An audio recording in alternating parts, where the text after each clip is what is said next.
त्यो भन्दा पनि धेर पाउँछ भनेको छ। बोलो नारायण भगवानको। के हुन्छ त हामीले यदि 2-4 दिनमै ती पिण्डदान आदि इत्यादि सबै कर्म गरेर छोडिदिउँ भनेदेखि सज्जन हाम्रो घरमा त कति दुःख हुन्छ त्यो मैले बताइ नै गएँ। पितृहरू पनि आकल्पम निर्जनारण्य यस्तो जङ्गलमा भौतारिनु पर्छ जुन जङ्गलमा चाहिँ पानीको एउटा थोपो पनि देख्न सकिँदैन। भ्रमन्ते बहुदुखिता त्यस्तो जङ्गलमा घुम्छन्। त्यस कारणले गर्दा जसले हामीलाई जन्म दिएको छ, जसले हामीलाई यो सुन्दर मानव देह दिएको छ, उसले हामीलाई सारा सम्पत्ति पनि अर्पण गरेर गएको छ। उसले जाने बेलामा केही पनि लगेको छैन सज्जन। तसर्थ त्यस कारणले गर्दा हामीले ती पिताहरूको लागि, ती पुर्खाहरूको लागि र ती पूर्वजहरूको लागि पूर्ण रूपले कर्म गर्न जरुरी छ। स्वयं भगवान नारायणले गरुडदेवलाई बताउँदै हुनुहुन्छ। नारायण भगवानको। अब जुन हामीले 4 प्रकारको पिण्डहरू दिन्छौँ, एउटा पिण्ड यमराजलाई दिन्छ, दोस्रो पिण्ड सज्जन जुन 2टा पिण्ड हुन्छन् त्यो प्रेतको देह पञ्चभूतलाई पुष्ट गर्नको लागि दिन्छ र 1 भाग उसको हो जो पिण्डकर्ता छ, जसले गाई आदि इत्यादिलाई खुवाउँछ। अगाडि मैले वर्णन गरेँ पहिलो दिन दिएको पिण्डद्वारा जस्तो प्रकारले मानवको शरीर 9-10 महिनामा बनेर पुष्ट हुन्छ, त्यसै गरी हामीले 10 दिनसम्म दिएको पिण्डले सूक्ष्म शरीर जीवको बन्दछ र त्यो सूक्ष्म शरीरद्वारा उसले पाप कर्मलाई भोग गर्दछ। जसले पाप गरेको छ उसको लागि बताउँदै हुनुहुन्छ। भगवान नारायणले भन्नुहुन्छ जसले पाप गरेको छैन, जसले धर्म गरिरहन्छ, जसले सत्कर्म गर्छ, उसको लागि बाटो अलग्गै छ। यो बाटो उसले जानु पर्दैन। उसले त सुरलोकलाई भेदन गरेर परम ब्रह्म ज्योति पुञ्जमा गएर समाहित हुन्छ भनेको छ। त्यो साधु सन्त महन्त सत सन्यासी अमलात्मा विमलात्मा जो महान महान जसले अर्काको अहितको लागि जिन्दगीमा मनबाट पनि सोचेनन्, त्यस्तो जीवको त स्वतः कल्याण हुन्छ। सज्जन भगवान प्रभु परमात्मा नारायण गरुडलाई भन्नुहुन्छ, हे गरुड ध्यान दिएर यो कथालाई सुन।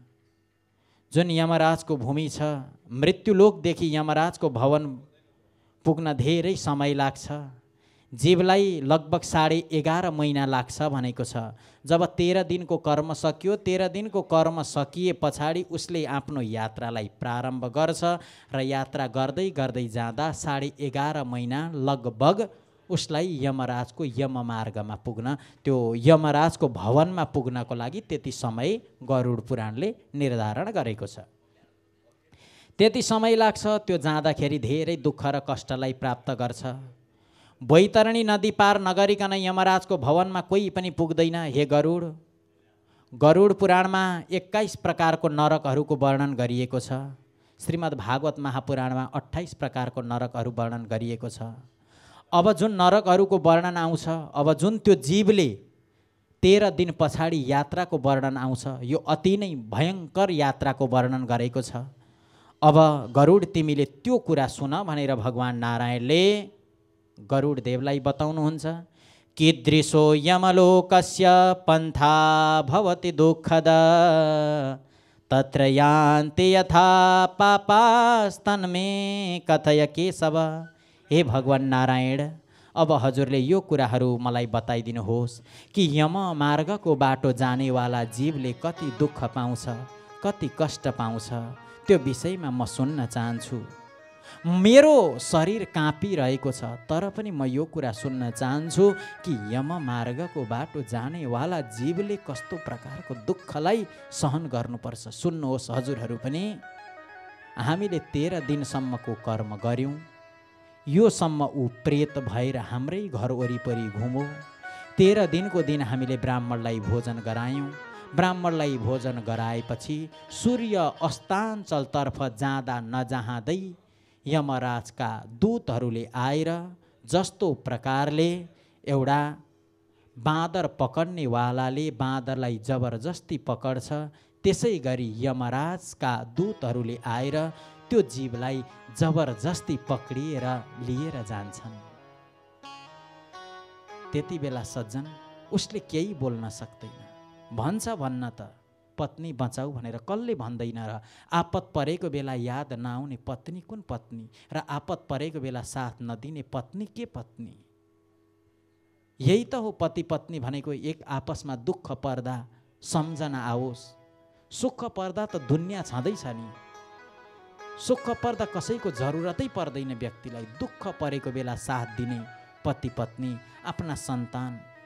हिजो पनि त मैले वर्णन गरेँ, जब सज्जन त्यो गजेन्द्र आफ्ना छोरा छोरीलाई लिएर सरोवरमा नुहाउन भनेर गएको थियो।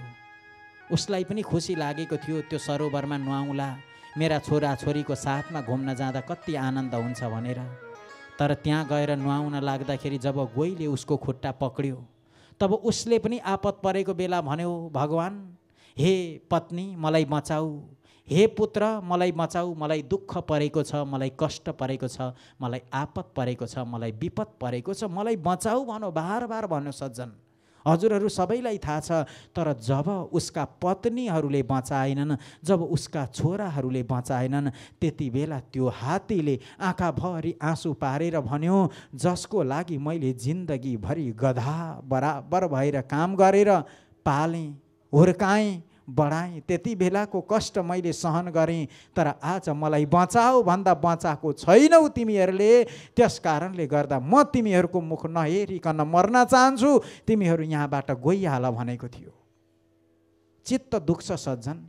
जीवनमा कसैले कसैको चित्त नदुखाउनु अरे। चित्त दुखाएर दुनियाँमा केही मिल्नेवाला छैन। कसैको चित्तमा हाम्रो शब्दले पीडा नपुगोस् अरे। गरुड पुराणले त्यही भनेको छ। भगवान प्रभु परमात्मालाई गरुडजी महाराजले यही कुरो सोध्नुभयो, सज्जन व्यक्ति जब मृत्यु पश्चात यम मार्गको बाटो यात्रा गर्छ, त्यसले कुन प्रकारको दुःखलाई प्राप्त गर्छ? ध्यान दिएर सुन्नुहोला, सम्झनुहोला, चित्त बुझेको कुरोलाई लेख्नु पनि होला। भगवान भन्नुहुन्छ, यम मार्ग महत् दुःख प्रदं ते कथयाम्यहम्, मम भक्तोऽपि तच्छ्रुत्वा त्वं भविष्यति कम्पित। नारायण पनि रुँदै भन्नुभयो, आँखाबाट आँसु आइरहेको छ नारायणको। नारायण भगवान भन्नुहुन्छ, हे गरुड तिमी त वास्तवमा मेरो भक्त हौ, तर मेरो भक्त भए पनि मेरो भक्तले कहिले यमराजको त्यो यम मार्गबाट यात्रा गर्नु पर्दैन। भगवानले भन्दै हुनुहुन्छ, जो मेरो भक्त छ, जो मेरो चिन्तन गर्छ, जो मेरो आराधना गर्छ, उसले कहिले यम मार्गबाट यात्रा गर्नु पर्दैन। तर यो यम मार्गको यात्राको कथा सुन्दाखेरि मेरै भक्त पनि रुन्छ। यति काँप्ने छ, जुन प्रकारले ठुलो हावाहुरी आउँदा पिप्पलको पातहरू हल्लिनेछन्, त्यस्तै व्यक्ति हल्लिन्छ यो यम मार्गको यातना सुन्दा भनेर भगवानले गरुडलाई भन्नुभयो। अगाडि भन्नुहुन्छ, कस्तो हुन्छ त हेर्नुहोस्, 13 दिनसम्म त्यो जीव रह्यो। अब 13 दिनदेखि जब यात्रामा निस्क्यो, यात्राको वर्णन गरिन्छ। यात्रामा कुन प्रकारको दुःखलाई प्राप्त गर्छ? वृक्ष छाया न तत्रास्ति यत्र विश्रमते नर, तस्मिन् मार्गे न चानाद्यं येन मे प्राणान् समुद्धरेत्।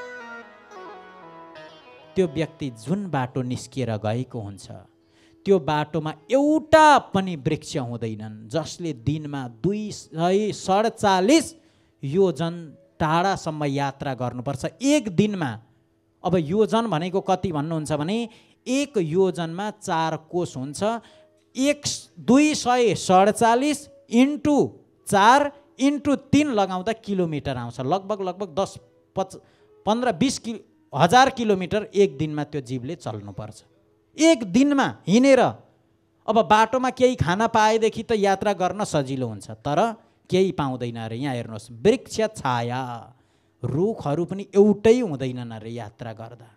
पुरै ढुङ्गा, तातो तातो ढुङ्गा, फलामहरू, यो काँटीहरू घोचिएको हुन्छ अरे। त्यो बाटोबाट ऊ हिँड्छ, वृक्ष छाया उसले देख्न पाउँदैन, जसले यो लोकमा रहेर वृक्ष रोपेको छैन।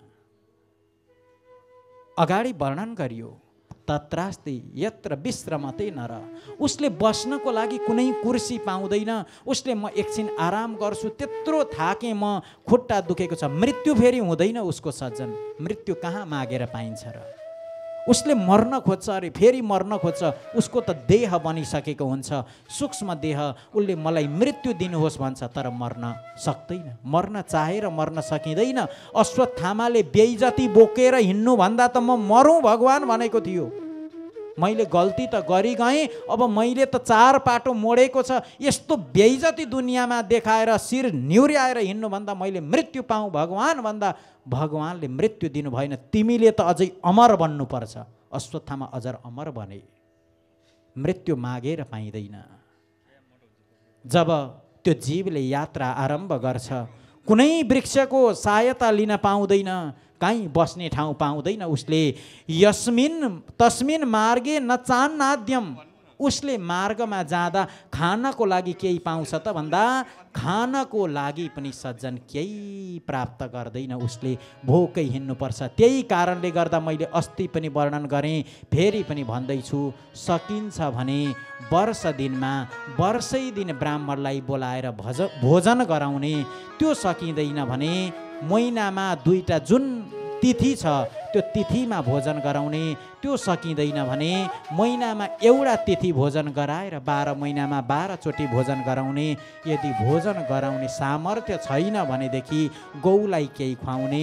गौलाई खुवाउने पनि सामर्थ्य छैन भने ब्राह्मणलाई बोलाएर गिलासमा अलिकति तिल हालेर ब्राह्मणलाई त्यो पानी पिलाइदिने।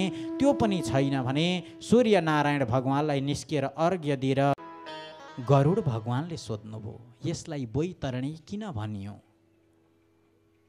भगवानले भन्नुहुन्छ, जसले जीवनमा सङ्ग्रह गर्न त जानो बाँड्न जानेन त्यो व्यक्तिले बैतरणीमा पुग्नुपर्छ। जसले जीवनमा लिन जानो दिन जानेन ऊ बैतरणी नदीमा पुग्नुपर्छ। ईश्वरले हामीलाई हर कुरा दिएको छ तर हामीले धन्यवाद दिन सकेनौँ। हर कुराबाट ईश्वरलाई हामीले धन्यवाद दिनुपर्छ अरे सज्जन। हामीलाई भगवानले कान दिएको छ, हामीले भगवानलाई कसरी धन्यवाद दिने भन्दा भगवान हजुरले दिएको कानले मैले हर कुरा गर्न सकिरहेको छु। मैले गीत पनि सुन्छु, मेरो परिवार बोलेको कुरा पनि सुन्छु, तर हजुरलाई धन्यवाद म हजुरकै भजन सुनेर दिन्छु भनेर भगवानको भजन सुनेर हामीले भगवानलाई कान दिएको धन्यवाद दिनुपर्छ। भगवान हजुरले मलाई जिब्रो दिनुभयो, बोली दिनुभयो, मैले दुनियाँमा जे गरेँ तर हजुरलाई धन्यवाद मैले हजुरको नाम जपेर दिन्छु। त्यसरी दिनुपर्छ अरे। चरण दिनुभयो, चरणको धन्यवाद हामीले तीर्थयात्रा गरेर दिनुपर्छ अरे भगवानलाई।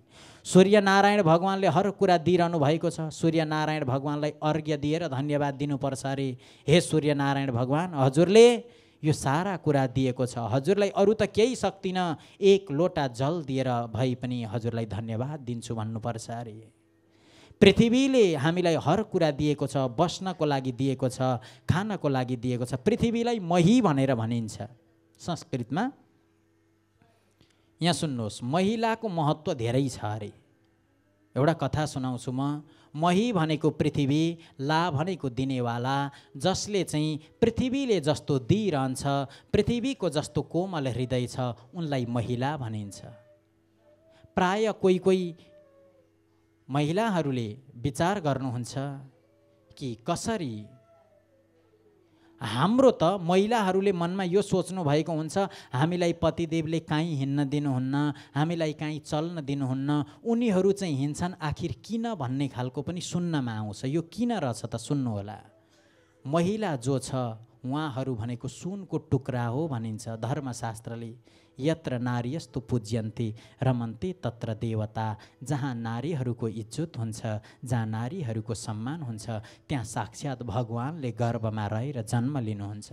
उनीहरूलाई सुनको टुक्रो यस कारणले पनि भनियो कि उनीहरूलाई बाहिर निस्कन दिँदैन। र जुन पुरुष छन्, पुरुषलाई के उपमा दियो त भन्दा ढक हुन्छ नि, ढक, त्यो जोख्ने 50-50 किलोको ढक हुन्छ जुन फलाम, त्यो भनेको छ। किन त्यसो भनौँ त भन्दा फलाम यदि त्यो ढकलाई यदि हजुरले व्यापार सकेर ढोका बाहिरै छोडिदिनु भयो भने पनि कसैले लाँदैन त्यसलाई। तर सुनको सुरक्षा गर्नै पर्ने हुन्छ। एउटा ज्वेलरमा जानुहोस्, ज्वेलरको गेटबाट भित्र छिर्नुहुन्छ, अर्को सिसाको गेट हुन्छ, त्योभन्दा भित्र अर्को बट्टा हुन्छ, त्योभन्दा भित्र सुन राखिएको हुन्छ। हजुर महिला जति हुनुहुन्छ हजुरहरू सुन हुनुहुन्छ, त्यही कारणले गर्दा हजुरहरूका पुरुषहरूले हजुरको सुरक्षा गरेको हो। बोलो नारायण भगवानको। यिनै विषयमा यहाँनिर वर्णन गरिन्छ। व्यक्तिले सज्जन बैतरणी नदीमा जब 6 महिनाको अन्तरालमा पुग्छ, मध्याह्न समयमा बैतरणी नदी पुग्ने गर्दछ। त्यो बैतरणी नदीमा समय त निकै बितिसकेको रहेछ। बैतरणी नदीमा जब जीव पुग्छ, बैतरणी नदीमा पुगेर उसले अनेक प्रकारको दुःख र कष्टलाई प्राप्त गर्छ, धेरै प्रकारको दुःख प्राप्त गर्छ। उसले बहुत चिन्तित हुन्छ। ऊ के गरौँ, कसो गरौँ, उसले केही सोच्नै सक्दैन। केही यो गर्नुपर्छ मैले, यो सोच्नै सक्दैन। अब उसलाई दुःख कष्ट र पीडाको आँसु बगाउनुभन्दा अरू केही उपायै हुँदैन सज्जन। भगवानले भन्नुहुन्छ उसलाई मैले यति सुन्दर देह दिएर पठाएँ, उसले मेरो चिन्तन गर्ला कि, मेरो भक्तहरूको रक्षा गर्ला कि, साधु सन्तको रूपमा ज्ञान दिनको लागि पठाएँ, यिनीहरूको ज्ञान सुनेर जीवनलाई सुधार्ला कि भनेर पठाएँ। तर जीवन कहिल्यै सुधारेन। एकजना गुरुजी एकजना आमा भएको ठाउँमा जानुभएछ र आमालाई भन्नुभएछ आमा भजन गर्नुहोस् न। अब त आमाले भन्नुभएछ भजन त गर्थेँ म, एउटा नाति जन्मिएदेखि हुन्थ्यो, नातिले जन्मेदेखि म भजन गर्थेँ, नाति जन्मियो, भजन गर्नुहोस् न आमा भन्दै साधु आउनुभयो, भजन गरेन सज्जन। उनले भनिन्, नातिले आमा भनेर बोलाएपछि भजन गर्छु, आमा भनेर बोलायो, भजन गरिनन्। फेरि आएर साधुले भन्नुभयो अब त भजन गर्नु, गर्दै गरिनन्। कपाल फुल्यो, आँखामा चस्मा लाग्यो, दाँत झरो, सबै कुरो सकियो, तर पनि भजन गरिनन्। त्यति बेला काल बलात् आएर पक्रिएर लान्छ। त्यति बेला 1 सेकेन्ड समय किन्न सक्ने कसैमा खुबी छैन। जतिसुकै धनवान व्यक्ति म हुँ भने पनि 1 सेकेन्ड किनेर देखाउन सक्दैन सज्जन। बोलो नारायण भगवानको। त्यस्तो व्यक्तिले जसले श्रद्धा गर्दैन, जसले लिन मात्रै जानेको छ, दिन जान्दैन, बाँड्न जानेको छैन भने त्यो जीवले बैतरणी नदीमा प्रवेश गर्नुपर्छ। त्यसमा धेरै दुःखलाई प्राप्त गर्छ, उसले धेरै कष्टलाई प्राप्त गर्छ। बैतरणी नदीमा प्रभु परमात्मा भगवान नारायणले गरुडलाई भन्नुभयो, हे गरुड, यो अर्धमासमा गरिन्छ यात्रा, आदि समयमा गरिने यात्रा भइगयो। तथापि सब्रजन मार्गे पुत्र पौत्रैति ब्रुवन् हाहेति प्ररुदन् नित्य मनोतप्यति मन्दवी। हेर्नुहोस्, जब त्यो व्यक्ति बैतरणी नदीमा पुग्छ, बैतरणी नदीमा पुगेपछि उसले जब धेरै प्रकारको दुःख र कष्टलाई प्राप्त गर्छ, त्यो नदी जब बगिरहेको हुन्छ, त्यो बगेको नदीबाट जसरी आगो बल्दाखेरि आगोको ज्वाला निस्किएको हुन्छ, त्यस्तै आगोको ज्वाला निस्किएको हुन्छ। त्यो बैतरणी नदीमा त्यसले प्रवेश गर्नुपर्छ। यो नदी 100 योजनको चौडा छ सज्जन। 100 योजन चौडा भनेपछि धेरै ठुलो नदी छ। यो जतिको नदी दुनियाँमा कुनै छैन। र यो नदीमा के हुन्छ त भन्दा पिप, रगत आदि इत्यादिले भरिपूर्ण भएको त्यस्तो चिज बग्ने नदी हो। र यो नदीको जुन किनारा छ, यो किनारामा सबै हड्डी नै हड्डी हुन्छन्। यस्तो नदीलाई देख्न साथ त्यो व्यक्ति पहिले त रुन थाल्छ। यो नदीमा प्रवेश नगर्न पाए हुन्थ्यो भन्छ, म प्रवेश गर्दिनँ भन्छ। तर जबरजस्ती त्यसलाई घिसार्छन् यमराजका दूतहरूले। उसले त्यति बेला सम्झन्छ, सज्जन मैले कस्तो नराम्रो कर्म गरेछु, मलाई भगवानले जन्म दिनुभएको थियो, मैले राम्रो कर्म गर्नु पर्थ्यो। यदि मैले राम्रो कर्म गरेको थिएँ भने यो ठाउँमा आइपुग्नु थिएन होला। तर मैले जीवनमा कहिल्यै पनि राम्रो कर्म गरिनँ, आज यस्तो ठाउँमा आएको छु भनेर ऊ रुन थाल्छ अरे, कराउन थाल्छ अरे। आगतम पापिनम दृष्ट्वा ज्वालाधो मशकमा कुला। पापीको पापीले जब आउँछ, आउँदै गरेको देखेर सज्जन त्यो नदीबाट अग्निको ज्वाला बल्न थाल्छ। त्यो ज्वाला हुरहुरी बल्दाखेरि त्यो पापी मनबाट दुःखी हुन्छ। अब त्यसमा उसले प्रवेश गर्नै पर्छ।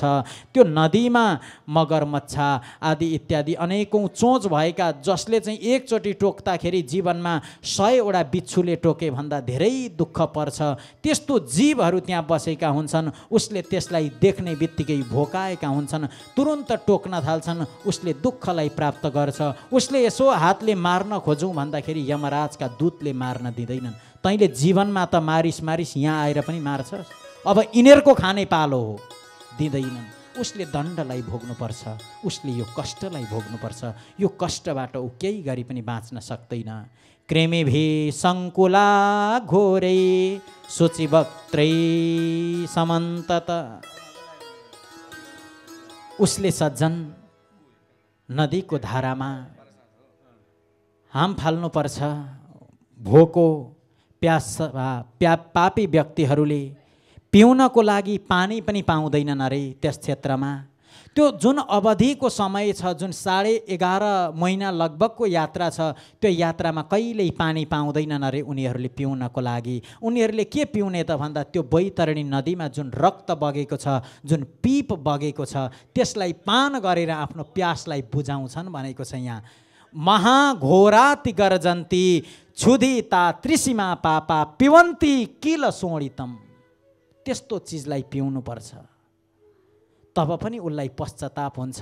मैले जीवनमा पाप कर्म, यस्तो पाप कर्म गरेँ, यस्तो पाप कर्म गरेँ, हे प्रभु भनेर ऊ रुन कराउन लाग्छ। उसलाई सारा बिच्छुहरूले, सर्पहरूले एकैचोटि टोकिदिन्छन्। सैकौँ हजारौँ भमराहरूले उसलाई टोक्छन्, डस्छन्। सज्जन यस्तो दुःख उसले पाउँछ, यस्तो कष्ट उसले पाउँछ। पापिनाम पतनायैव निर्मिता सानदे खगा।